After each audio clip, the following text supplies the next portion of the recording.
वालेकुम सामीन हज़रात, मैं आपका होस्ट एंड दोस्त आरजे अली आप सभी का तहे दिल से इस्तकबाल करता हूँ एफएम दिल्ली पर। आप हैं एफएम दिल्ली पर आपके अपने होस्ट एंड दोस्त आरजे अली के साथ हाजिर हूँ मैं फिर एक दफा आपके दरमियान सफरनामा के एक बेहद ही खूबसूरत सफर पर।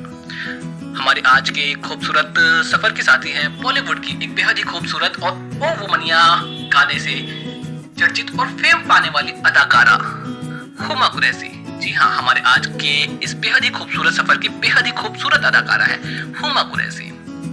तो आज हम उनके बारे में और उनकी जिंदगी और फिल्मी करियर के बारे में बात करेंगे उनके फिल्मी करियर के उतार और चढ़ाव के बारे में। तो चलिए इसी के साथ सफर की शुरुआत करते हैं और सफर को आगे बढ़ाते हैं। हुमा कुरैशी एक बेहद ही प्रतिभाशाली अदाकारा है जिन्होंने भारतीय फिल्म उद्योग जगत में अपने लिए एक अलग जगह और मुकाम कायम किया।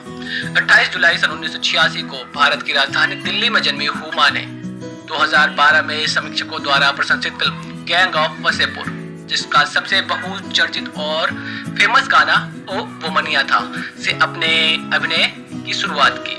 तब से उन्होंने कई सफल फिल्मों में अभिनय किया और देश में सबसे अधिक मांग वाली अभिनेत्रियों में से एक बन गई। हुमा कुरैशी अपने अभिनय के चुनौतीपूर्ण रूप से विभिन्न प्रकार की भूमिकाएं निभाने की क्षमता के लिए जानी जाती हैं। उनके प्रदर्शन को हमेशा समीक्षकों द्वारा और दर्शकों द्वारा समान रूप से सराहा जाता है। हुमा को उनकी मजबूत स्क्रीनिंग उपस्थिति और सिनेमा उद्योग में कुछ सबसे बड़े नामों के खिलाफ खुद को पकड़ने की क्षमता के लिए जाना जाता है। हुमा की सबसे प्रसिद्ध भूमिकाओं में से बेहतर प्रदर्शन वाली फिल्मों में से एक रही गैंग ऑफ वसेपुर। यह फिल्म अनुराग कश्यप द्वारा निर्देशित थी और एक महत्वपूर्ण और व्यावसायिक सफलता पाने वाली फिल्मों में से एक थी, जिसमें मनोज बाजपेयी, नवाजुद्दीन सिद्दीकी, पंकज त्रिपाठी, राजकुमार राव जैसे साथी कलाकारों ने अपने अभिनय का जोरदार प्रदर्शन दिया और हुमा ने मोहसिना की भूमिका निभाई। नवाजुद्दीन सिद्दीकी द्वारा निभाए गए मुख्य किरदार की प्रेम रुचि उनके प्रदर्शन की व्यापक रूप से सराहना की गई और उन्हें फिल्म में उनकी भूमिका के लिए कई पुरस्कार मिले। हुमा ने अन्य कई सफल फिल्में की, जैसे लव शब्द, चिकन खुराना, एक थी डायन, डेढ़ इश्क किया और बदलापुर में भी उन्होंने काम किया। इन फिल्मों में उन्होंने अपने अभिनय की कौशल का प्रदर्शन किया और साबित किया कि वह एक बहुमुखी अदाकारा है जो विभिन्न प्रकार की भूमिकाएं निभा सकती हैं। हुमा की सबसे हालिया फिल्मों में से एक है आर्मी ऑफ द डेड। यह फिल्म जैक स्नाइडर द्वारा निर्देशित एक हॉलीवुड प्रोडक्शन है और नेटफ्लिक्स पर रिलीज हुई थी। हुमा ने गीता की भूमिका निभाई थी।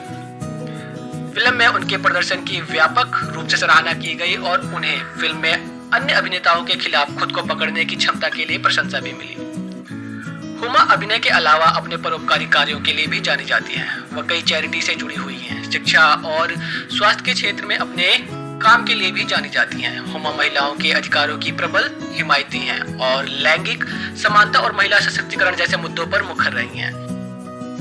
हुमा कुरैशी देश के कई युवा अभिनेता और अभिनेत्रियों के लिए एक प्रेरणा का स्रोत है। हुमा ने साबित कर दिया है कि पारंपरिक बॉलीवुड लुक के बिना उद्योग में खुद को कैसे कायम किया जा सकता है। हुमा ने अपने डाउन टू अर्थ स्वभाव और दूसरों की मदद करने के लिए भी अपनी एक अलग पहचान बनाई और जानी जाती हैं। वह देश की कई युवा लड़कियों और महिलाओं के लिए एक आदर्श हैं। हुमा कुरैशी एक प्रतिभाशाली अभिनेत्री हैं जिन्होंने भारतीय फिल्म उद्योग में अपना नाम बनाया। उनके अभिनय की हमेशा से सराहना की जाती है और उन्हें हमेशा जनता अपने इस सराखों पर बैठाती है। उन्होंने साबित किया है वह एक बहुमुखी अभिनेत्री है जो विभिन्न प्रकार की भूमिकाएं निभा सकती हैं। हुमा को उनके परोपकारी कार्यों के लिए भी, महिला अधिकारों की वकालत के लिए भी जाना जाता है और हम भविष्य में उनसे बेहतरीन अदाकारी की कल्पना कर सकते हैं। इसी के साथ मैं आपका होस्ट और दोस्त आरजे अली आपसे विदा लेता हूं और हमारा आज का सफर यहीं समाप्त होता है। तब तक के लिए खुदा हाफिज।